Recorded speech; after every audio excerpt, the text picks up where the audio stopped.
Bismillahirrahmanirrahim. Assalamualaikum warahmatullahi wabarakatuh.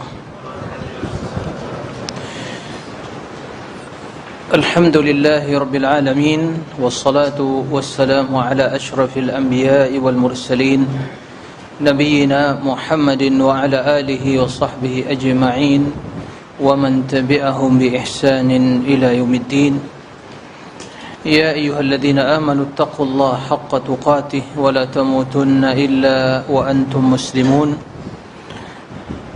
اللهم علمنا ما ينفعنا وانفعنا بما علمتنا وزدنا علما.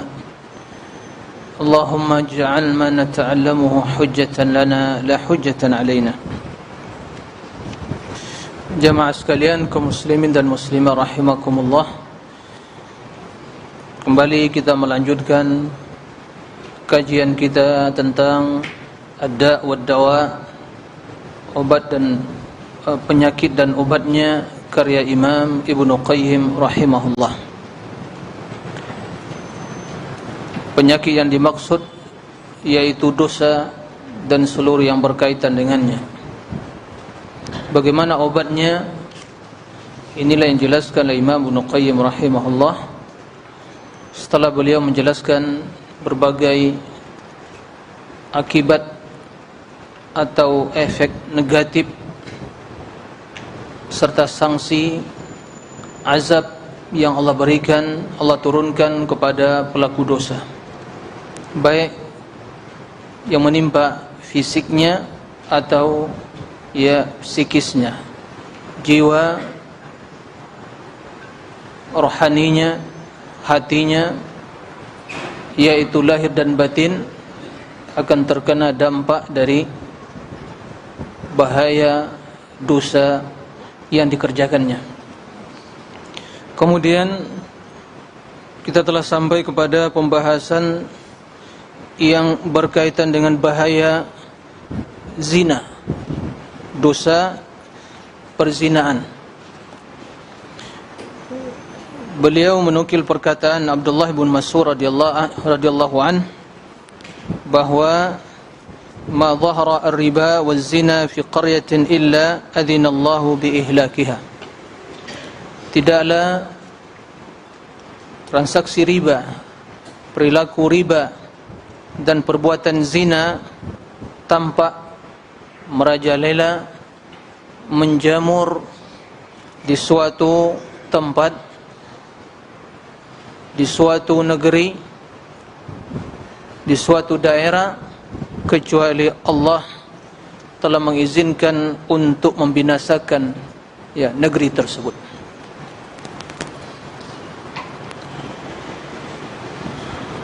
Na'udzubillah min adzabillah wa ghadabih. Kemudian beliau menyebutkan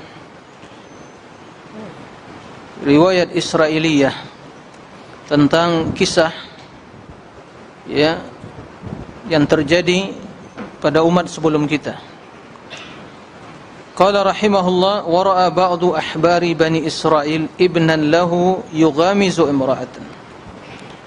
Salah seorang atau sebagian dari ulama Bani Israel melihat anaknya, yaitu memegang wanita, yugamizuhu.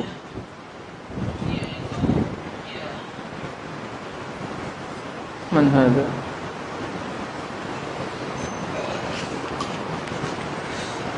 Jadi dia seorang ulama melihat anaknya berbuat perbuatan dosa, memegang wanita. Faqala mahlan ya bunayya, pelan-pelan wahai anakku. Wasuri al-abu an saririhi, maka ketika itu suri al-abu an saririhi, ayahnya itu jatuh dan dari sariri, itu dari ranjangnya, dari tempat tidurnya. Panqata'a nukha'uhu, karena jatuh dari tempat tidurnya, pingsan, sehingga menyebabkan terputus saraf yang saraf yang yang sampai ke otaknya, ya, saraf yang menyambungkan ya darah kepada otaknya dari belakang. Wa asqatat imra'atuhu wa usqitat imra'atuhu wa qila lahu, kemudian yang demikian itu juga menyebabkan ya istrinya itu ya gugur kandungannya. Wa qila lahu hakadha ghadibta li la yakunu fi jinsika khairan abada. Lalu dikatakan kepadanya, ya beginilah engkau marah kepadaku. Hakadha la yakunu fi jinsika khairan abada, tidak akan ada ya selamanya kebaikan dari dari keturunanmu. Maksudnya apa ya ikhwah? Tentunya kisah ini bukan dalil ya, tapi sebagai pelajaran bagi kita. Dia seorang yang berilmu, tahu ilmunya, tapi tatkala melihat anaknya berbuat kejahatan, dia tidak ingkari, malah mengatakan pelan-pelan wahai anakku, bukan diingkari. Maka Allah membalas langsung ya sikap dia tersebut yang menyebabkan orang tuanya itu jatuh dari tempat tidurnya, sehingga menyebabkan ya putus saraf yang menyambung ke otaknya, dan juga menyebabkan ya istri dari ayahnya tersebut yaitu gugur kandungannya, sebagai bentuk ya kemurkaan Allah kepadanya. Kemudian diberikan ancaman bahwa tidak akan ada ya kebaikan muncul dari ya keturunanmu abada selamanya. Berarti dikutuk oleh Allah Azza wa Jalla. Ini sebagai ibrah, pelajaran bagi kita ya. Kemudian kata Imam Ibnu Qayyim rahimahullah, wa khassa subhanahu hadd az-zina min bainil hudud bi thalathi khasa'is. Kemudian Allah mengkhususkan ya hadduz zina, itu sanksi zina, min bainil hudud, di antara sanksi-sanksi yang lain ya, hukuman bagi pelaku zina berbeda dengan sanksi atau hukuman bagi perbuatan dosa yang lain, bi thalathati khasa'is, dengan 3 ya keistimewaan. Yang pertama, al-qatlu fihi asna al-qatalat, dibunuh dengan cara yang paling keji. Bagaimana dibunuhnya? Dirajam sampai mati. Dirajam sampai mati. Ini tentu yang telah menikah kemudian berbuat zina, dirajam sampai mati.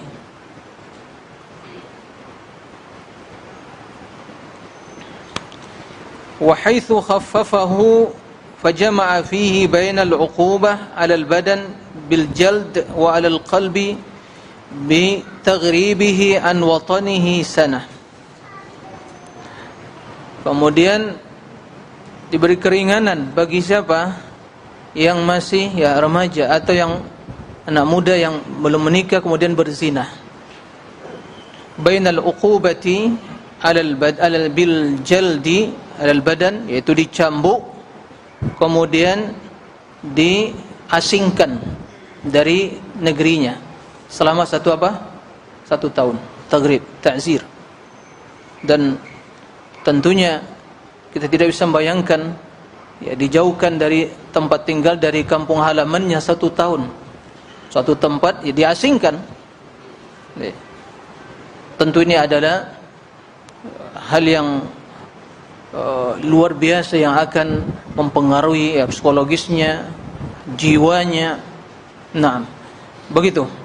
Ini pertanda bahwa perbuatan zina itu perbuatan yang sungguh sangat keji sekali. Maka Allah ya berikan hukuman yang sejenis,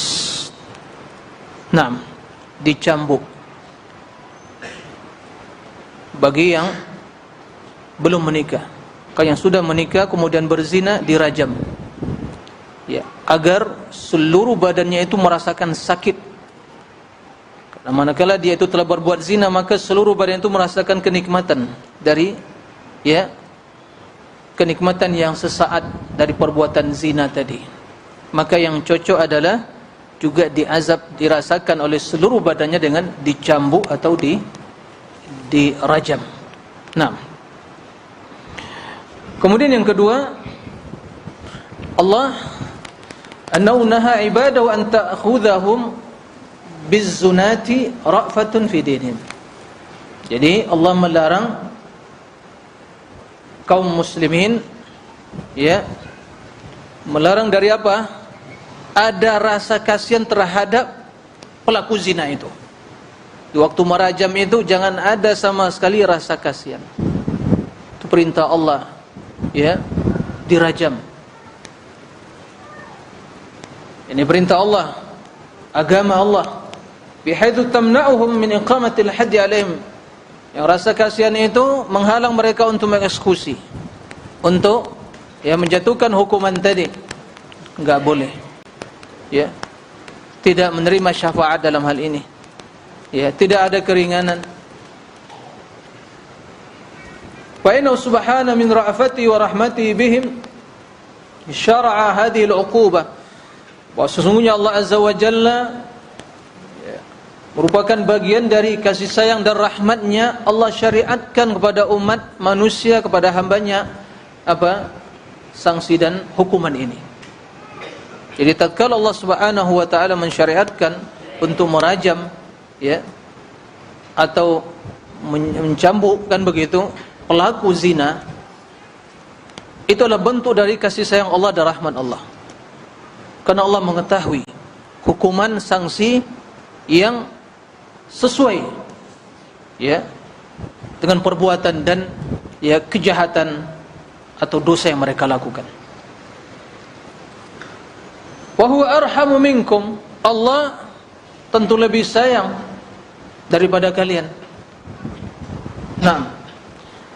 Walam tamna'hu rahmatuhu min amrihi bihadhil uqubah. Kasih sayang Allah itu tidak menghalang dia Subhanahu wa ta'ala untuk mensyariatkan hukuman dan sanksi ini. Naam. Allah Arhamur Rahimin. Nama Allah Ar-Rahman Ar-Rahim. Penyayang, pengasih lagi penyayang. Ar-Rauf. Ya. Akan tetapi kasih sayang Allah yang rahmatnya begitu luas tidak menghalang Allah Azza wa Jalla untuk mensyariatkan sanksi atau hukuman bagi pelaku zina tersebut, yaitu dirajam atau dicambuk. Nah, fala yamna'ukum antum ma yaqumu biqulubikum min ar-ra'fati min iqamati amri. Maka jangan pula rasa kasihan yang ada dalam hati kalian menghalang kalian untuk menerapkan atau menjatuhkan hukuman tersebut, mengeksekusi pelakunya, yaitu dengan mencambuk atau dengan merajam. Naam. Karena ini syariat Allah Azza wa Jalla. Maka di sini tidak ada istilah bahwa syariat Allah ini sadis, atau keluar dari peri kemanusiaan. Gimana? Apakah dia berbuat perbuatan zina sampai binatang pun mencela, apa itu ada peri kemanusiaan? Itu kebinatangan itu. Ya kan? Apalagi sampai kepada perbuatan homo, kan begitu? Yang binatang saja tidak melakukan hal itu.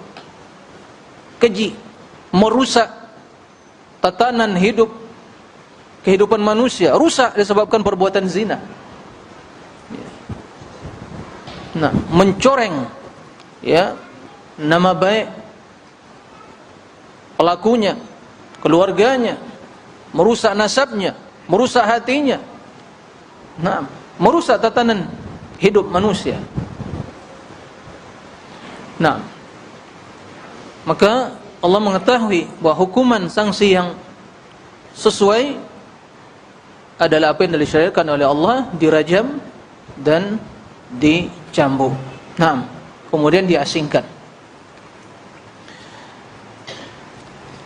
Wa hadza wa in kana 'amman fi sa'iril hudud.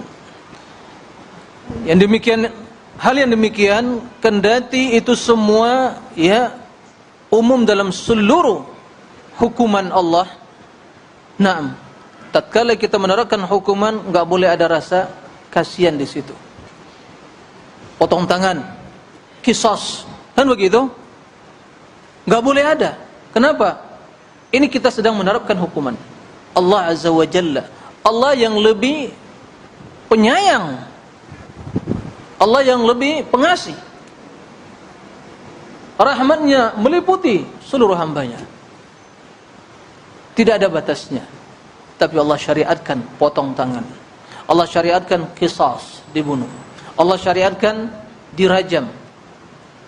Naam, itu hukum Allah. Ya, tidak dibenarkan seorang untuk mengkritik, tidak dibenarkan seorang untuk mengomentari, tapi yang ada adalah pasrah dan berserah diri kepada keputusan tersebut. Wa ma kana lil mu'minin wala mu'minatin idza qadallahu amran ay yakuna lahumul khiyaratu min amrihim. Enggak boleh bagi seorang mukmin dan mukminah bila Allah Azza wa Jalla telah memutuskan suatu perkara, masih ada pilihan lain bagi mereka selain dari keputusan tersebut. Ini bukan sifat orang beriman. Naam. Fala wa rabbik la yu'minun hatta yuhakkimuka fima shajara bainahum thumma la yajidu fi anfusihim harajan mimma qadait wa yusallimu taslima. Maka demi Rabbmu, mereka tidaklah beriman sampai mereka itu menjadikanmu wahai Muhammad sebagai hakim yang memutuskan perkara yang mereka perselisihkan. Bila telah diputuskan perkaranya, maka wajib diterima. Tidak ada rasa mendongkol di hati, rasa tidak senang, enggak boleh. Ya. Kemudian mereka pasrah kepada putusan tersebut. Nah, begitu. Kemudian kata Al-Imam Ibnu Qayyim, ya ini sesuai dengan apa yang dijelaskan oleh Allah dalam surat An-Nur, ya. Ayat 2 Allah Subhanahu wa taala menjelaskan, ya, az-zaniyatu waz-zani fajlidu kulla wahidin minhuma mi'ata jaldah wa la ta'khudhukum bihima ra'fatun fi dinillah in kuntum tu'minuna billah wal yawmil akhir wal yashhadu adzabahuma ta'ifatun minal mu'minin. Wanita yang berzina dan lelaki yang berzina maka rajamlah, tidak cambuklah. Naam, cambuklah, fajlidu kulla wahidatin minhuma mi'ata jaldah, dicambuk, fajlidu. Nah, masing-masing dari mereka yaitu 100 kali. Ini bagi siapa? Zina yang ya remaja yang belum pernah menikah. Adapun yang muhsan telah pernah menikah, yang menikah kemudian berbuat zina, ini hukumannya lebih berat. Wala ta'khudhukum bihima ra'afah fi dinillah. Jangan ada dalam hati kalian rasa apa? Yaitu kasihan, ya, terhadap keduanya di dalam agama Allah ini. Ini perintah Allah. Jika kalian orang-orang yang beriman kepada Allah yaumil akhir. Ini pertanda iman kepada Allah yaumil akhir, bahwa tatkala ya menegakkan hukum tersebut, ya, mengeksekusi pelakunya, itu tidak ada di hati rasa apa? Kasihan. Ya. Karena ini hukum Allah Azza wa Jalla. Kemudian hendaklah disaksikan oleh sekelompok kaum mukminin. Disaksikan. Nah, ya, kendati di dalam penerapan hukum, pelaksanaan hukuman tersebut tidak boleh, ya, ada di dalam hati kita rasa kasihan, ya, terhadap pelakunya. Itu dalam seluruh, ya, hudud hukuman, ya, akan tetapi disebutkan tentang hukuman zina secara khusus. Kenapa demikian? Kenapa dikhususkan dalam perbuatan zina? Jangan ada dalam hati kalian rasa kasihan terhadap, ya, pelakunya, tatkala ditegakkan hukum Allah, dilaksanakan hukum Allah, sementara hukuman-hukuman yang lain sama. Seperti itu juga. Kenapa disebutkan secara khusus perbuatan zina di sini, atau hukuman, ya, sanksi dari perbuatan zina disebutkan secara khusus? Kenapa? Kata Imam Ibnu Qayyim, li syiddatil hajati ila dzikri, karena ini sangat dibutuhkan untuk dikhususkan. Kenapa? Fa innan nas la yajiduna fi qulubihim minal ghilzati wal qaswa 'ala az-zani ma yajidunahu 'ala as-sariq wal qadhif wa syaribil khamr. Karena manusia itu tidak mendapatkan di dalam hati mereka, rasa apa? Ya, ghilzah wal qaswa, yaitu kebencian yang berlebihan, kebencian yang besar, ya, terhadap apa? Pelaku zina. Yang demikian itu berbeda dengan apa? Perihalnya dengan pencuri, wal qadhib wa syaribil khamar. Ya, pencuri digebukin sampai apa? Mati, dibakar. Ya. Wal qadhib, yang memfitnah, yang menuding kaum wanita yang muslimah berbuat zina. Syaribul khamar, dibiarin mabuk. Ya kan? Dibiarin mabuk, bahkan ya kita begitu melihat minum khamar, kita sangat benci. Tapi tatkala ada pelaku zina, sedikit ada rasa apa? Kasihan. Ternyata seperti itu. Ini realita. Ya. Maka nanti apa? Ya, apa istilahnya? Komersial apa istilahnya? Hah?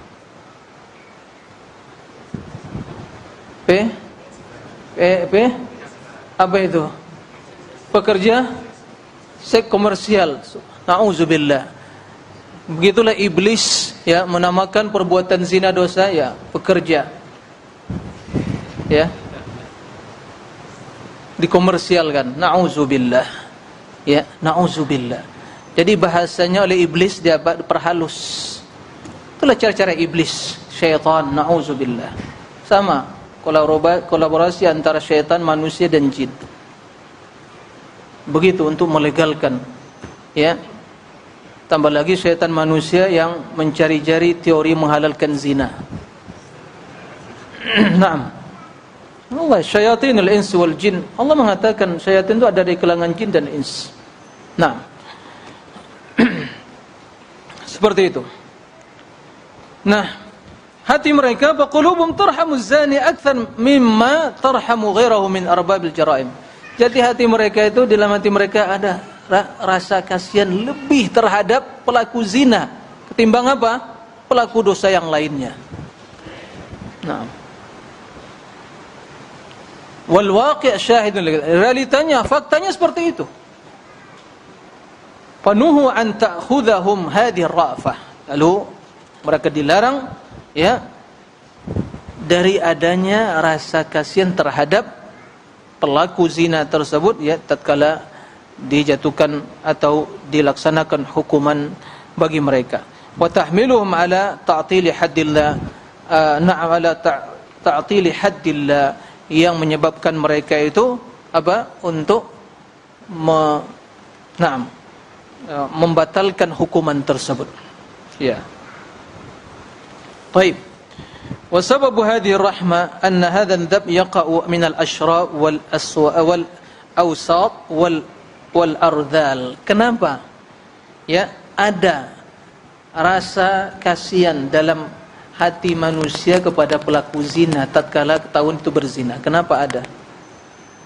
Karena yang melakukan zina itu semua lapisan. Ya, semua lapisan. Kalau pencuri itu biasanya apa?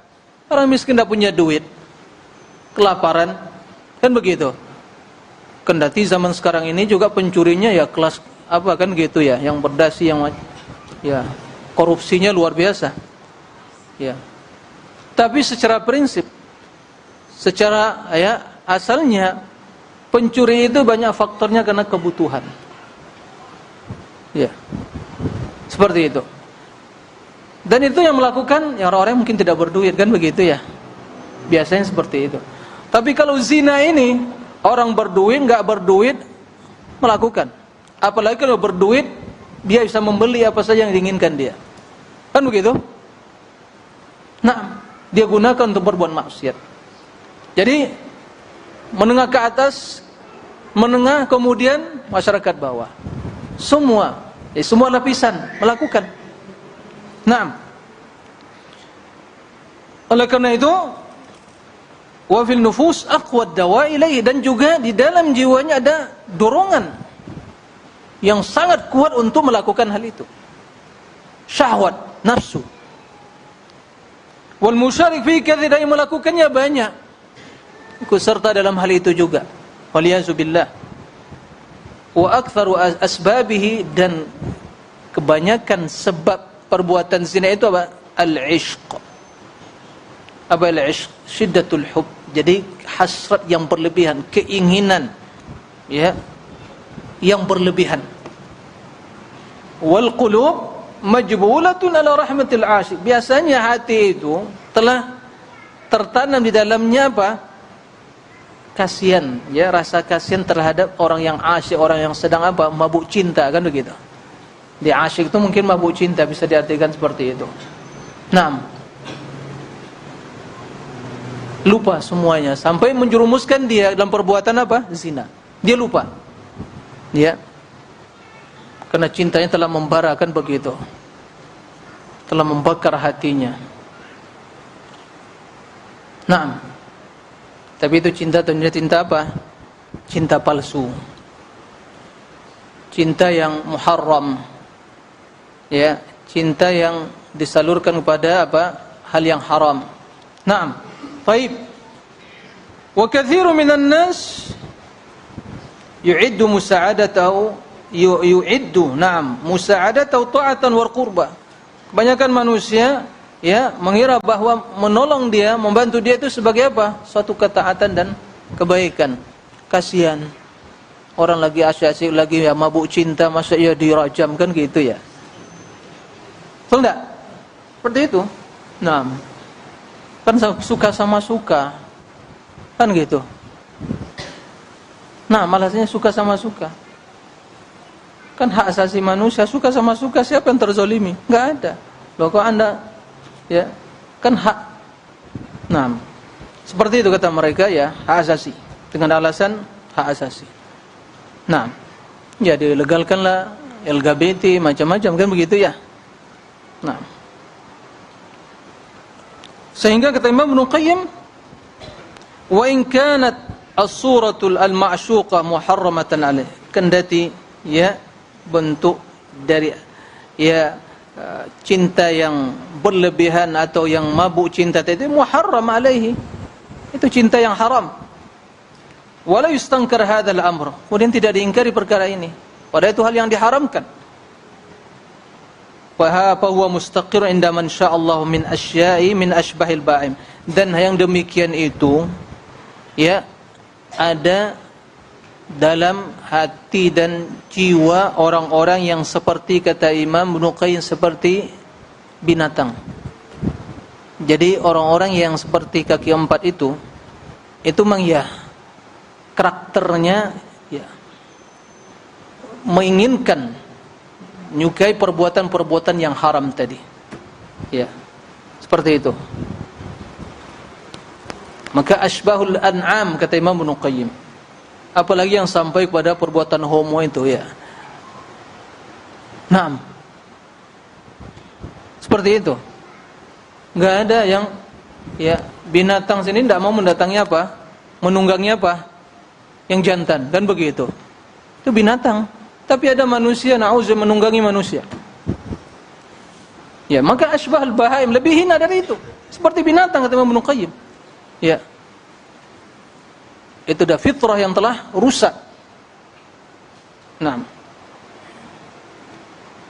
Dan kata Imam Ibnu Qayyim, wa qad huqiya lana min dzalika syai'un katsir. Nah, telah dihikayatkan, disampaikan ya kepada kami tentang ya kejadian yang seperti itu ya, kasus yang banyak sekali. Aktsaruhu min naqisil uqul. Kebanyakannya itu terjadi dari orang-orang yang kurang akalnya. Dari kalangan siapa? Al-khaddam, pelayan. Wan nisa, wanita. Maka dia menjual dirinya. Yang tadi pelaku ya enggak perlu deh untuk perlu diabaikan, enggak tahu pun istilahnya enggak ada masalah. Ya. Ya sangat menjijikkan kan begitu. Baik.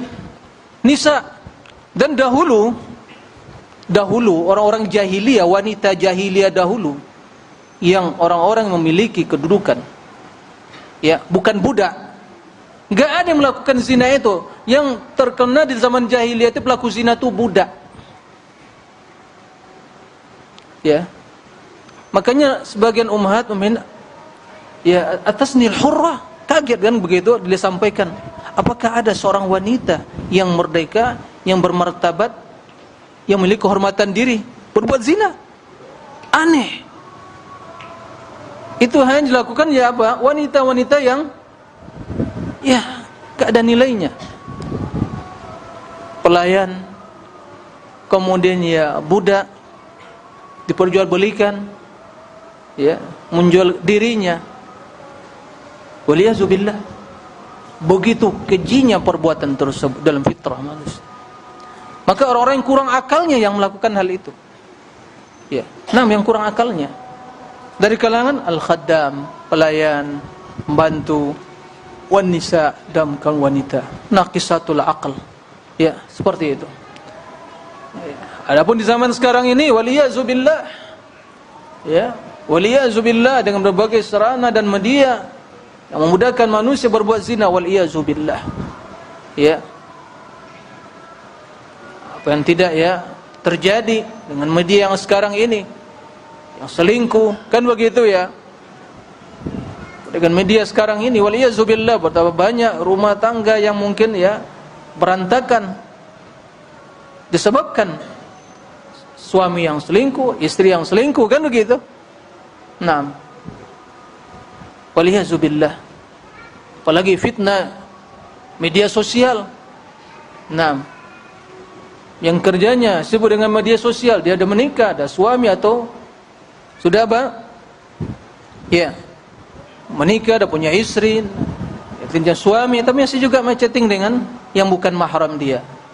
Ya kalau hal itu terjadi, orang yang awam ini masih mending mungkin, tapi kalau mungkin sebagian penuntut ilmu melakukan hal itu, di mana dia akan meletakkan wajah dia dan ilmu yang dia sandang, predikat ilmu, ya, di mana dia akan letakkan kemuliaan ilmu tadi?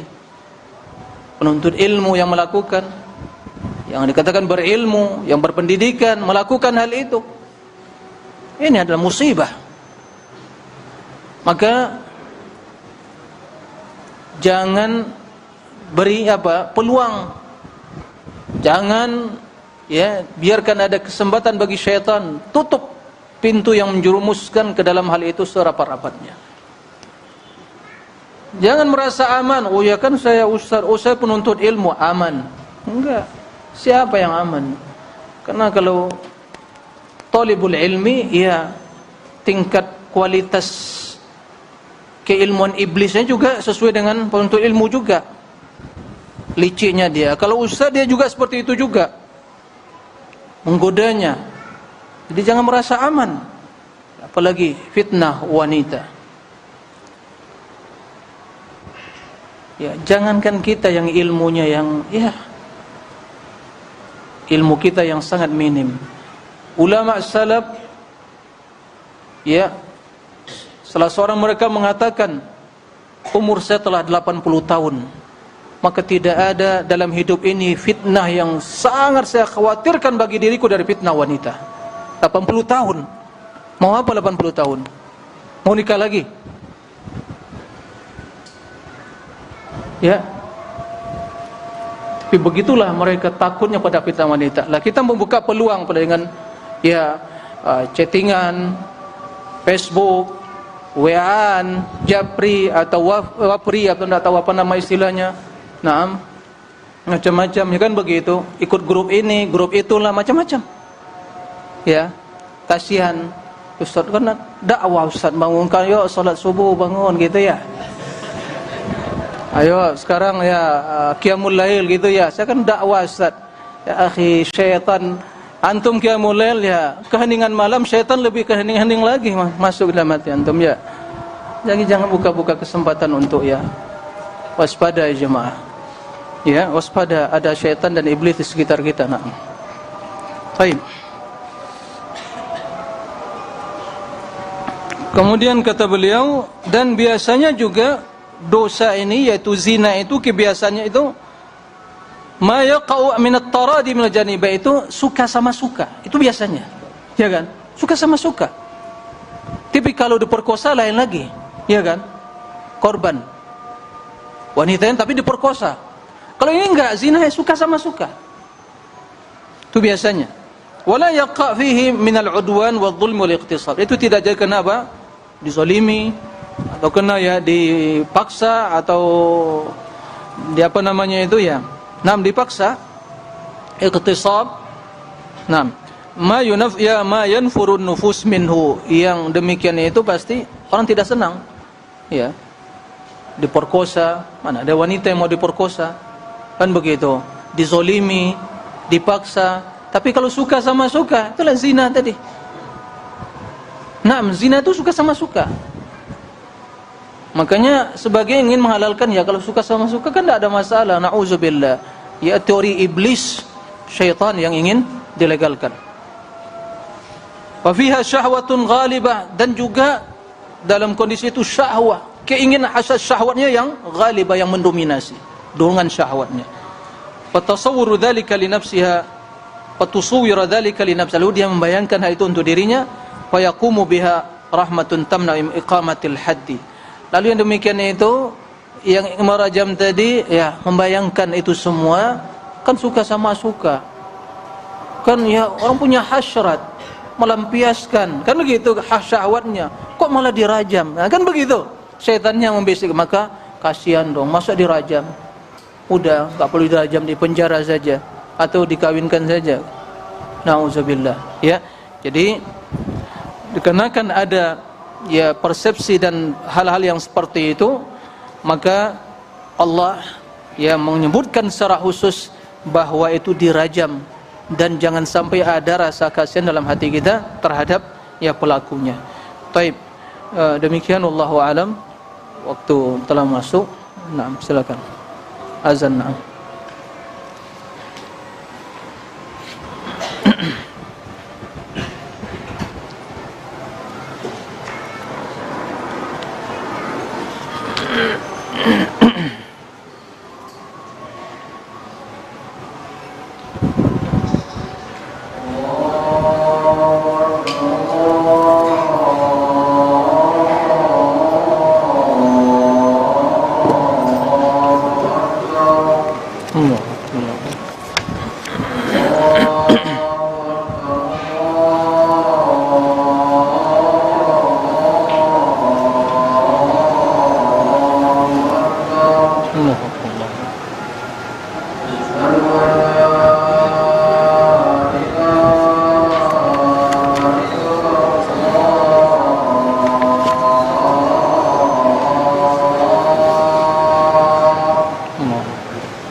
Baik.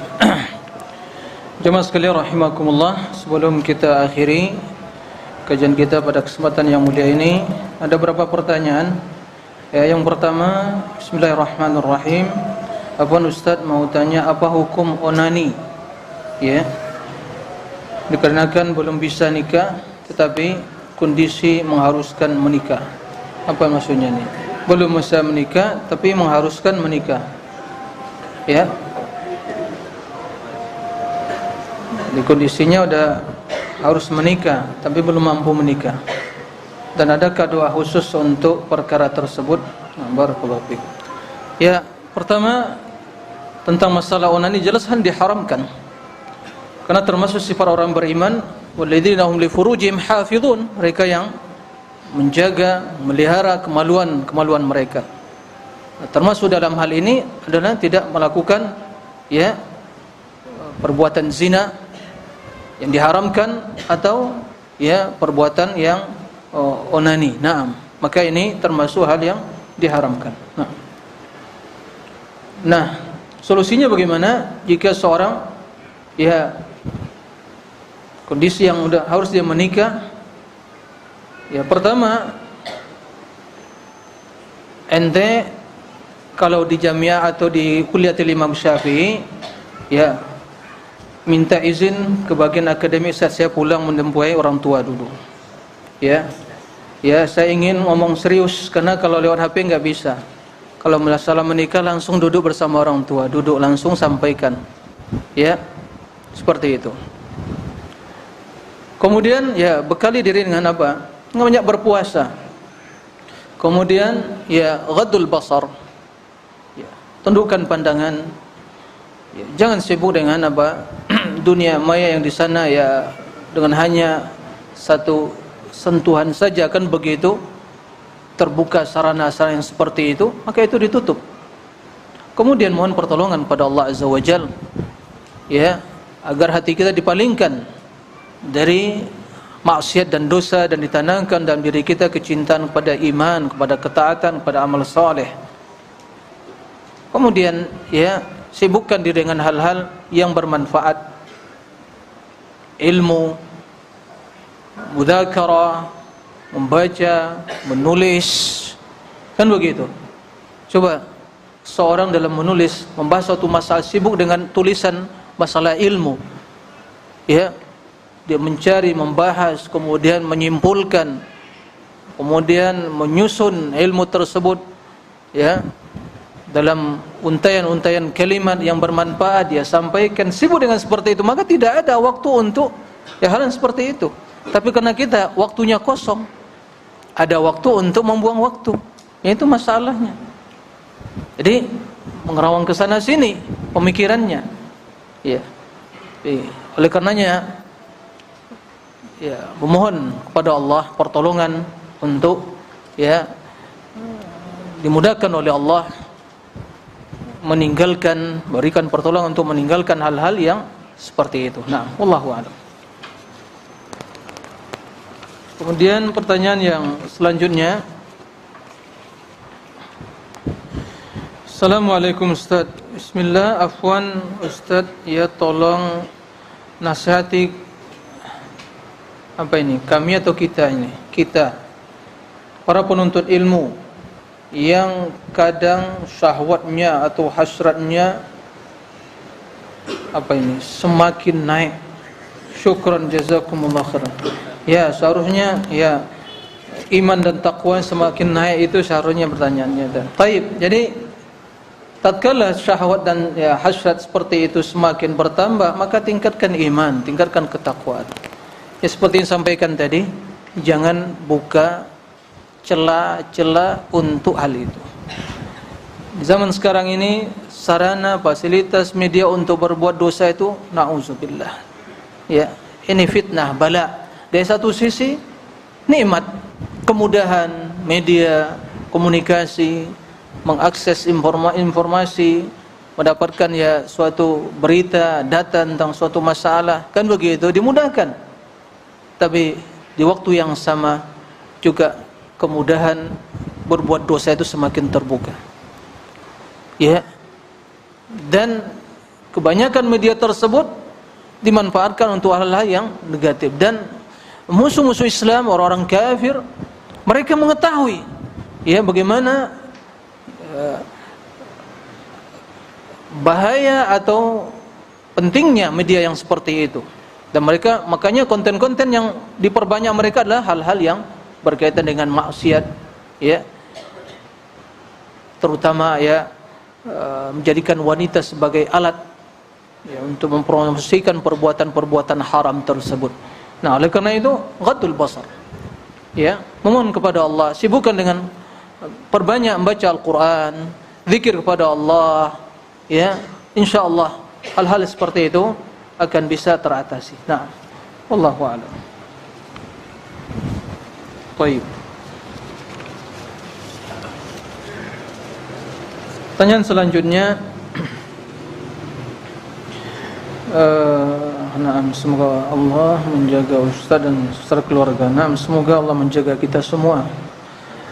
Ada pertanyaan titipan teman ana Ustaz, apa hukum aborsi bagi wanita? Ya, aborsi menggugurkan ya kandungan. Para ulama dalam hal ini menjelaskan bahwa jika ya janin tersebut belum ditiupkan rohnya, kemudian secara medis ya itu ternyata ya para ahli dokter ya yang ahli kandungan kan ini, kalau seandainya dibiarkan akan ya berbahaya bagi sang ibu. Nah, tapi itu sebelum apa? Sebelum tiupkan rohnya. Maka di sini para ulama, kalau seandainya kondisi betul darurat dan itu adalah hasil dari konsultasi dari dokter yang ahli, maka ada di sini mereka ya, kalaupun itu dibutuhkan darurat ya diperbolehkan. Tapi tatkala telah ditiupkan roh ya, maka sini jelas itu adalah menjadi insan ya, tidak dibenarkan apapun sanksinya, apapun akibatnya. Nah, karena telah tidak ada hak bagi seorang untuk membunuh. Itu adalah ciptaan Allah, makhluk Allah, maka tidak dibenarkan bila telah ditiupkan rohnya. Nah, ini pertanyaan ya, ini bisa ditanyakan pada mungkin yang para ustadz yang lebih ahli ya dalam masalah ini. Saya ingin membacakan pertanyaan saja, nanti disampaikan pada ustadz yang lain. Bagaimana jika seorang wanita yang diperkosa 4 orang lelaki, apakah boleh bagi wanita atau menggugurkan kandungannya? Ya, sungguh berat bagi wanita itu harus menanggung ya, menanggung apa tulisannya ini, menanggung anak itu. Ya, seperti itu tulisannya. Karena kan terus teringat ya peristiwa tragis itu. Karena anak itu terlahir atas ya peristiwa tragis itu, ya jadi perkosa. Nah, rasanya kalau teringat wanita itu ingin bunuh diri. Rasanya kalau teringat ya apa ya, nah, yaitu peristiwa itu dia ingin bunuh diri. Apa pandangan Islam akan hal itu? Ya, seperti yang disampaikan tadi, kalau seandainya itu belum ya ditiupkan roh dalam bentuk masih dalam bentuk janin nutfah atau mani, kan begitu belum ditiupkan, maka dalam hal ini seperti yang bila itu suatu hajat dan darurat, ya para ulama ya membolehkan untuk digugurkan. Tapi kalau telah sampai kepada ya telah menjadi bentuk rupa manusia kemudian tiupkan roh, maka ini jelas tidak diperbolehkan. Ya, permasalahan itu dilahirkan ya anak tersebut tidak salah dan wanita itu tidak salah. Ya, tidak ada dosa yang dipikul atau oleh wanita tersebut karena dia tidak salah. Kemudian juga anak tidak bersalah, apa dosanya anak yang dilahirkan tadi. Nah, seperti itu. Karena tidak demikian ya mungkin nanti pertanyaan bisa ditanyakan kembali kepada Ustaz mungkin dalam urus bagian fikih ya, Ustaz Arifin dan yang lainnya. Nah, mudah-mudahan bisa mendapat pencerahan yang lebih dari apa yang disampaikan tadi. Nah, baik.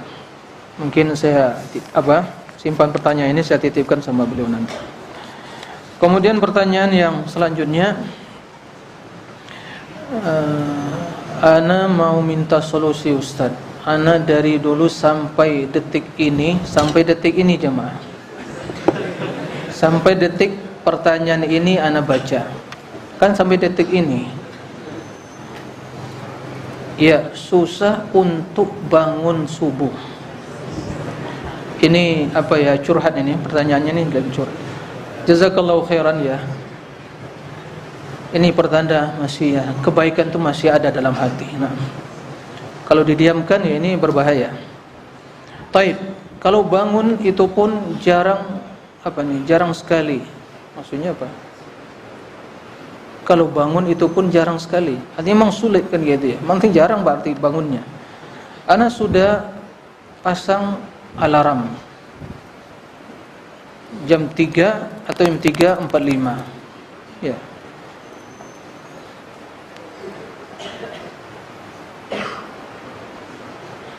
Tapi tetap saja tidak bangun. Kalaupun bangun, ana sering tidak sadar dan akhirnya tidur lagi. Subhanallah. Ini tidak tahu tidurnya ya. Apakah ada seperti ini ya? Mudah-mudahan tidak ada ya. Mungkin ini pertanyaan titipan dari luar juga sana mungkin. Taib. Sudah pernah coba tidur jam 9 malam, tapi tidak bisa tidur sampai jam 10. Dalam keadaan mata tertutup ya. Tapi jam 10 dalam keadaan mata tertutup. Kalau dulu saat anak tidur jam setengah 11 atau jam 11 malam tetap masih bisa. Dulu ya, bukan sekarang. Kadang sore juga begitu, tapi sangat jarang, biasanya di hari libur dan hari Senin seperti sore ini. Hari ini. Ya. Kemudian bagaimana cara agar mengganti kebiasaan tersebut? Apa nasihatnya Ustaz? Apa solusinya Ustaz? Ana ingin sekali setiap waktu kosong ana dengarkan, ana gunakan untuk ibadah dan ilmu agar bisa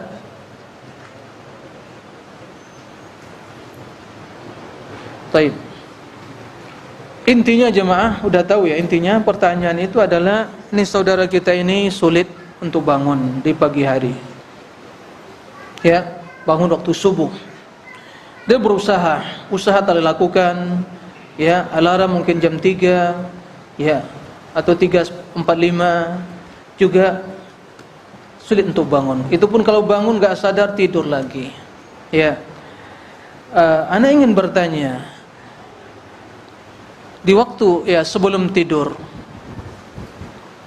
apakah telah dipraktikkan ya sunnah-sunnah yang diajarkan Nabi SAW? Ya,